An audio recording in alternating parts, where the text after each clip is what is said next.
Hey, what's going on, fellow traders? It's Edward with Crypto University, and today I'm going to be bringing you a BTC update. I'm going to try to make this a little bit more of a regular occurrence where we break down what's going on in Bitcoin and talk about the trends, momentum changes, and any patterns we can identify that'll possibly help give you a trading edge over the markets. So, without further ado, let's go ahead and get into this breakdown. We're going to be starting from a daily time frame. As multiple time frame analysis would state, it's preferred to use a top-down approach, so you want to look at what's going on in the larger time frame first and work your way down from there. That way you don't form any kind of biases or opinions prematurely about the direction of a trend looking at a smaller time frame.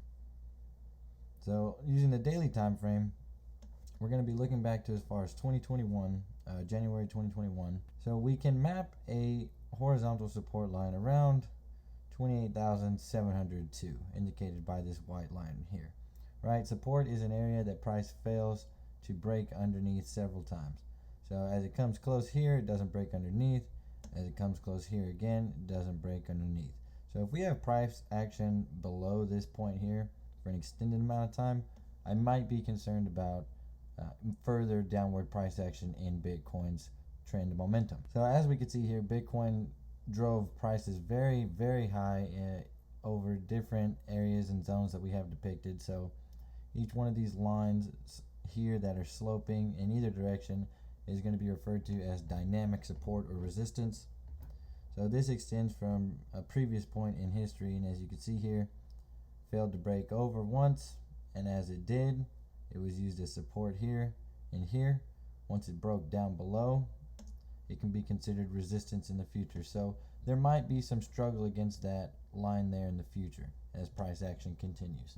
Our current downtrend projection line is represented by these two high points here.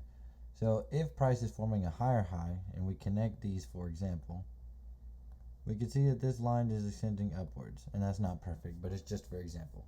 That line is ascending upwards, so it can be used as a future resistance point. Since this line is sloping downward and connects these two lows, we can project that this would have been a price altercation at some point. Whenever price has to come back up and touch wherever it did, if it would have shot back up here, we could have expected it to be resistance here. However, since it shot back down here, whenever it did run into that line, as you can see, it faced some rejection. So then we can break down into what we have our smaller zones here. This is an area of horizontal support. Here is a projected area of horizontal support if price gets rejected once more off this trend line. So observing the exponential moving averages, we have another video to break down most of the indicators we're going to be talking about today. That way you can refer back to them. So I'm just going to be giving the price breakdown of Bitcoin. I'm not actually going to be talking about how to use these indicators. We have plenty of other videos. If you want to check those out, you can subscribe to my YouTube channel or follow me on Instagram. I'm always dropping bombs there. That way you can learn a little bit more about how to use these indicators that I'm talking about today. So moving forward, looking at the EMAs, which is the exponential moving averages, we could see that price was on a downtrend and failed to break the 50 EMA once after breaking the 9 EMA and 26 EMA several times. So the first time the 26 EMA was broken, it created a new resistance zone but did not completely touch the 50 EMA. So as price continued to downtrend, it used the 9 EMA as resistance and suddenly flipped and started to use the 9 EMA as support. So this is when we have that massive up run that recently occurred. We're looking at a 41% price range in Bitcoin. And then price ran into this downtrend line that we had projected earlier, right? From these two highs, from way back when in May. So connecting these 2 points indefinitely would have given us a future price point. Now as price approaches this, we would be safe to say that this is a take profit zone or an area to open a short. Looking at the EMA convergence here, which is why we have conveniently placed our boxes here, it's possible that the 100 EMA can be used for support in the next few days to come if price bounces off of this in a negative direction. It's possible we can find support here before an outbreak occurs, or If it gets rejected and falls through this zone, then we're looking at price action to come into this area. So it's possible that we're looking at price doing this, coming down here, and then breaking out, looking for a retest outside of the line. Now retesting here would give a double confirmation as it retests horizontal support now, and what would be considered dynamic support if it retests is successful. And then we can look for further price ascension to one of these zones up here. Now on the flip side, price could get rejected here, fail right here, and also continue to come down to our second area of support. If price does not hold up in this area, it's possible we could see this type of formation where price comes back to this previous area of dynamic support. So we have a wide range of possibility here. As you can see here, the 26 EMA has just crossed over the 50 EMA, which is indicative of an uptrend continuation. If price can continue to stay above the 100 EMA on a daily time frame, I think that we can consider this upward bullish momentum valid. However, we definitely need to see an outbreak of this trend line and confirmation outside of this downtrend line in order for bullish momentum to really continue upwards. So let's take a look at the smaller time frames now. Go ahead and break down into the 4 hour. So as you can see, we have an obscene amount of volatility here. Price has checked the 100 EMA for support and bounced off strongly. That's very indicative of bullish tendencies. And again, we're looking at this price range here. Now the EMAs are consolidated. However, all of them do seem to be pointing up.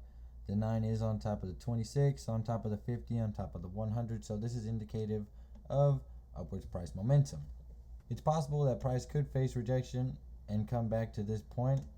As we have just observed on the daily time frame, it wasn't too unlikely to come down into this range, which if Bitcoin price has strayed 8% away from the 100 EMA in this direction, it's not impossible to say that it won't stray 8% in the opposite direction. So you have to consider each reality and know where your range is going to be. Coming in just a bit deeper into the 1 hour time frame, we have seen that the EMAs projected us a downtrend. However, we found support along the top layer of our support zone twice recently, which is giving us a higher high now. As the EMAs were obviously spread apart here, this was considered a downtrend. However, now they're starting to intertwine with each other and giving us quite a tight read. So with this new price action we've seen here, we'd like to see Bitcoin confirm support somewhere around 39K to 40K to consider this uptrend valid and hopefully get us outside of this wedge that we need to break in order to consider this momentum bullish. So let's slap 2 additional indicators on here to see what kind of short-term plays we have. Now, if you wanted to be technical, this is divergence. As you can see, price action creates a higher high while RSI indicator creates a lower high. So what this will be indicative of is a trend reversal. This is a bearish divergence signal, meaning that on the 1 hour time frame, it's possible to see some short-term price reversal before we can see any higher price action. Typically speaking, this is an area of overbought, meaning expensive, and this is an area of oversold, meaning cheap. As you can see, currently the asset is considered expensive.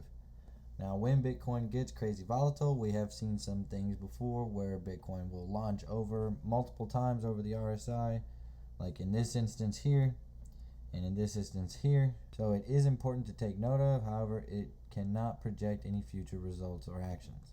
Looking at the MACD on the 1 hour time frame, you can see that a cross occurred just a few hours ago from the recording of this video, and that the bullish momentum is coming to an end. The spread here is far apart. Now, it's possible that we could see these volume bars decrease back towards the middle, or it's possible that we could see another bubble up, like right here. This is a smaller scale of what I'm trying to display.